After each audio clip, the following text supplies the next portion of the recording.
Senior तज्जियाकार Irfan Siddiqui के मुताबिक अप्रैल 2022 से अब तक पीटीआई की सरतोड़ कोशिशों के बावजूद पाकिस्तान किसी सियासी बहरान का शिकार हुआ ना रिवायती अदम इस्तेहकाम का कोई ऐसा भौचाल आया कि दरो दीवार लरज उठे और नज़्म हुकूमत को संभालने रखना मुश्किल हो जाता। अलबत्ता पीटीआई की अपनी किश्ती बरमुदा तिकोन के खूनी जबड़ों तक आन पहुंची है। चौबी तख्ते चरचरा रहे हैं, बादबाने धजियां हो रहे हैं, किश्ती को संभाला देने के बजाय मुसाफिर एक दूसरे को समंदर में धकेल रहे हैं और शाम गहरी हो रही है। इमरान खान ने अदम एतमाद के जरिए इक्तदार बदर होने से पहले ही साइफर का नाकूस बजाया, इसे पाकिस्तानी जर्नैलों और अमरीकियों की साजिश का नाम दिया, हमदर्दी की इनकलाब आफरी अवामी लहर उठाने की कोशिश की, कोई हरबा कारगर न हुआ। यहाँ तक कि सिर्फ 2 वोटों की अक्सरियत से कायम पीडीएम हुकूमत को भी धक्का न दिया जा सका। फौज के अंदर बगावत बपा करने की मनसूबाबंदी की, 250 से जायद अस्करी तंसीबात पर हमले किए,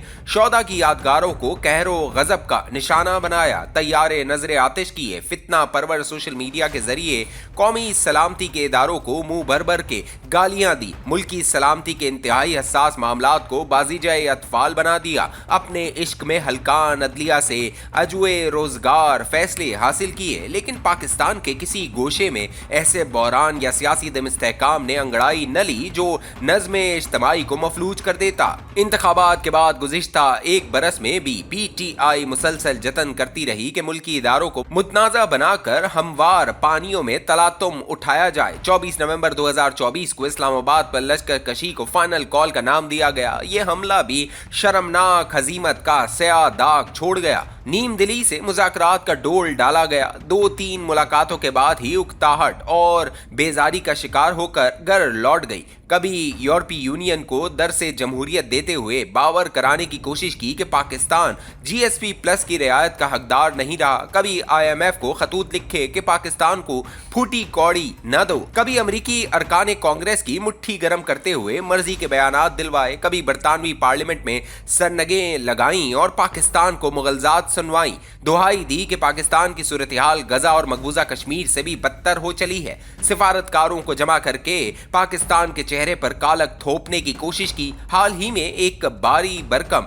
डोजियर आईएमएफ के हवाले किया गया है, जिसमें पाकिस्तान को एक सफाक और इंसानियत कुछ रियासत बावर कराने की सही जमील की गई है। अल्हम्दुलिल्लाह खुली मुल्क दुश्मनी की हुदूद को छूती एक भी मकरू कोशिश कामयाब नहीं हुई। कोई बहरान पैदा हुआ न सियासी अदम इस्तेहकाम जो मुल्क की चूल्हे हिला देता। नवंबर 2024 के अवाखिर में इमरान खान ने समंदर पार पाकिस्तानियों से अपील की कि वो अपनी कमाई पाकिस्तान न भेजें, मुल्क की खजाना खाली हो जाए, अदायगियां मुमकिन न रहें और मुल्क दिवालिया हो जाए। इससे एक बड़े इक्तिसादी बहरान का सुनामी जन्म लेगा जो रियासत की बड़ी दीवारों से टकराएगा और शदीद नौइयत के सियासी अदम इस्तेहकाम का सेल हिला हुकूमत को बहा ले जाएगा। पिछले 3 माह से ये अपील दयारे गैर में रुस्वा हो रही है, लेकिन पाकिस्तानी कान नहीं धर रहे। अल जजीरा ने 12 फरवरी को इस दास्तान का नुहा पढ़ते हुए सुर्खी जमाई, how Pakistan Imran is losing remittances war against the government. Imran क्यों कर हुकूमत के खिलाफ तरसीलात ज़र की जंग हार रहा है। पाकिस्तानियों ने दिसंबर में $3 अरब पहले से ज्यादा पाकिस्तान भेजे। जनवरी के आखिर में तरसीलात ज़र में मजीद $3 अरब का इजाफा हो गया। सियासी बहरान और सियासी अदम इस्तेहकाम की आरजू अडियाला जेल की राहदारियों का रिस्क हो गई। 4 मरतबा तहरीकों के नतीजे में पाकिस्तान इंतशार, सियासी अदम इस्तेहकाम या हमजहती बहरान का निशाना बना। 60 की दिहाई के अवाखिर में अयूब खान के खिलाफ उठने वाली तहरीक ने मामलात हयात दरहम बरम कर दिए। सब तदबीरें उल्टी हो गई तो फील्ड मार्शल ने अपना आईन कूड़ेदान में फेंका और जान की अमान की खातिर कमान जनरल याया खान के सुपुर्द करके घर चला। सियासी अदम इस्तेहकाम का मुंहजोर बहरान की दूसरी वाज़ेह मिसाल 1970 के इंतखाबात के बाद मशरिकी पाकिस्तान में सर उठाने वाली मुंहजोर तहरीक थी, जिसने निस्फ पाकिस्तान की रग जान दबोच ली और फिर उसकी फसील पर बांग्लादेश का परचम लहरा दिया। तीसरी बड़ी तहरीक 1977 के इंतखाबात में दांदली के उन्वान से उठी और मुल्क के तूलो अर्ज को अपनी लपेट में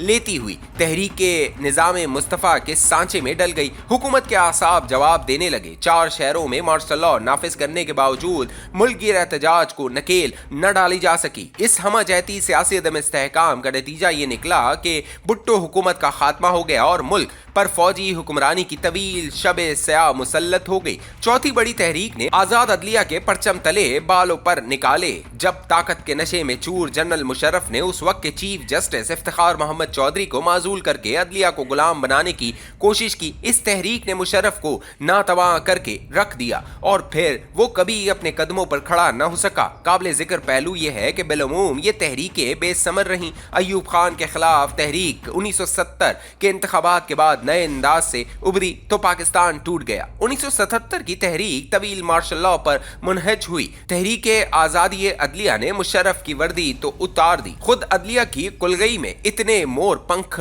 टांग गई कि वो आज तक रियासत के दो दीगर सुतूनों मुकन्ना और इंतजामिया को बर्तन मांजने और पोंछा लगाने वाली कनीजे समझती है। अल्हम्दुलिल्लाह पाकिस्तान ना अदम इस्तेहकाम का शिकार है ना मुसल्लमा सियासी लुगत के मुताबिक यहाँ कोई सियासी बहरान है। मामलात रियासत मजबूत और इदाराजाती नज़म के साथ मुस्तहकम राहों पर चल रहे हैं। इक्तिसादी इशारियों में मुसलसल बेहतरी आ रही है। बलूचिस्तान और खैबर पख्तूनख्वा में दहशत गर्दी की वारदातें मखसूस पस मंजर रखती हैं। शोरश और बदअमनी की इस लहर पर काबू पाने के लिए मौसर किरदार मुतल्लिका सूबाई हुकूमतों का भी है। इसे सियासी अदम इस्तेहकाम के जुमरे में नहीं डाला जा सकता। 26वीं आईनी तरमीम का सयापा करने वालों का आजाद अदलिया से कुछ लेना देना नहीं। उनका असल दुख यह है कि इस 100% आईनी पेशरफ ने कोनों खदरों में छुपे उन मुहिम जोओं को बेबस कर दिया है जो अदम इस्तेहकाम की फसल काश्त करने जा रहे थे। पीटीआई की आंखों में सजे अदम इस्तेहकाम के ख्वाब खुश रंग को ताबीर में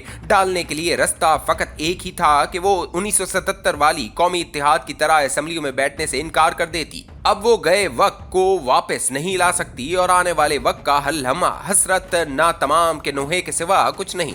सुर्ख चोंचों में नेलगों लिफाफे लिए सफेद व सुरमई कबूतरों की डारें कोई मुआवजा रकम कर सकती हैं, न सैकड़ों सफात पर मुश्तमिल कोई डोजियर अदम इस्तेहकाम का सूर फूंक सकता है। रहा मसीहाए शर्क व गर्ब डोनाल्ड ट्रंप तो फिलहाल गजा के आतिश कदे की राख से अपने बच्चों की हड्डियां चुनने वाले फलस्तीनियों को अपने आबा व अजदाद की सरजमीन से निकालना उसकी तरजीह अव्वल है। इससे फारिग होकर शायद उसे अडियाला जेल से किसी को निकालने का ख्याल भी आ जाए।